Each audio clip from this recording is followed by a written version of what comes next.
तुम्हाला म्हणजे आश्चर्य वाटेल, तुम्ही हसाल मला ते सांगत. तर त्यांनी जेव्हा गुरूंना कळालं की मी नाचतो वगैरे, तर त्यांनी काय सांगितलं, तपकिरीकडून नाचून घ्या, तपकिरीकडून नाचून घ्या. तर मला रात्री 9 वाजता फोन आला, इंटरकॉम. हो तपकिरी, उद्या सकाळी 9ला इकडे आहे, तुम्हाला इथे नाचायचं, कुठलं गाणं तुमचं आवडतं? अरे म्हटलं आता काय सांगतं, मला म्हाताऱ्याला काय नाचायला लावता का म्हटलं, आता 65 मी आता नाचणार का, तसं माझं वय नाही. नाही तुम्हाला नाचावं लागेल. म्हटलं असं नको करायचं. नाही तुम्हाला नाचावं लागेल. बरं कुठलं गाणं, ते बोली सूरज दिल के कोटे मी डाउनलोड केलं आहे, आणखीन कुठली गाणी सांगा. म्हटलं अरे काय आता काहीतरी काय सांगता यार. नाही सांगा. मग मी 1-2 गाणी सांगितली असे काहीतरी, आणि सकाळी 9 वाजता बोललो. त्यांनी 3 कॅमेरे लावले माझ्यासाठी, डान्स करायला लावला मला तिथे. 3 कॅमेरे लावले आणि चौथा आणि मुद्दाम लावला. जनरल ते 3 लावतात, चौथा लावला. म्हटलं 4 कशाला, चौथा कशाला म्हटलं. नाही म्हणजे तुमच्या चेहऱ्यावरचे भाव टिपायला म्हणे, म्हणून आम्ही लावला.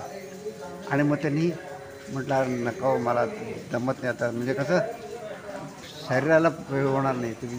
पण तेवढं ते गाणं चालू केलं, भोली सुंदर दिल के कोटे, आणि मला कळालं नाही. मी लगेच नाचायला स्टार्ट केलं, जसं जमेल तसं केलं.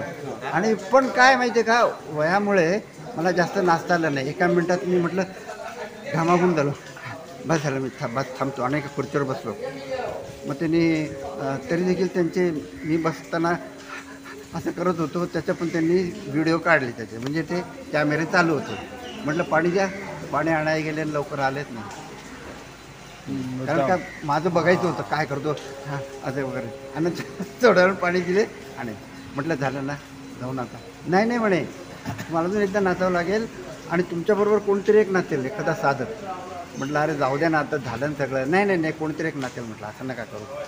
मग त्याने एक दुसरं कुठलं गाणं, आणि दुसरा जो होता ना साधक, तरुण होता, तरुण पोऱ्या, तो मला म्हटलं काका मला नाचता येणार नाही, पण ते असं करतं ना ते आपले भगवान दादा, तसं फक्त मी करायचं असतं. म्हटलं चालेल, तसं करतो. तर मग त्यांनी पुन्हा ते सुरू केलं गाणं, दुसरं कुठलं तरी. आणि मग भगवान दादाच्या त्याच्या स्टाईल, तो आणि मी दोघं खूप नाचलो तिथे. आणि मग पुन्हा 1 मिनिटात मी दमलो. तो मुलगा पुष्कळ नाचू शकत होता, मी थोडंच नाचणार. हां, मग पुन्हा मी बसलो तिथे. हे असं एकंदर प्रकरण घडलेलं आहे. तर मी त्यांना विचारलं, मला नाचायला का लावलं. ते म्हणे की त्यांच्या आपल्या आश्रमामध्ये म्हणे जे अनेक साधक आहे ना, त्यांच्या अंगामध्ये भूतं येतात. मग ते हा हो करतात. तर काय भूतं नाचतात देखील म्हणे. तिथे एक बाई आहे म्हणे, आपल्याकडे एक साधिका आहे, तिला नाचता बिचता येत नाही, पण तिच्यात ते भूत आले की ती खूप नाचते म्हणे. वाटेल तर नाचते, नंतर दमून जाते, खूप पडून जाते म्हणा, पण ती नाचते म्हणे.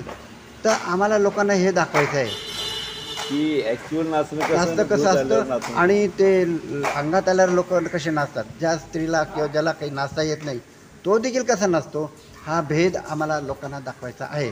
म्हणून हे सगळं आम्ही केलेलं आहे. आणि त्यांनी तिकडे त्यांची हे काढली, काय बरं, CD वगैरे काढली, ती त्यांच्याचकडे माल दिली नाही. पण माझी जी मुलाखत घेतली त्याची CD मला त्यांनी दिली, 4-5 CD दिल्या त्यांनी मला. अशा प्रकारे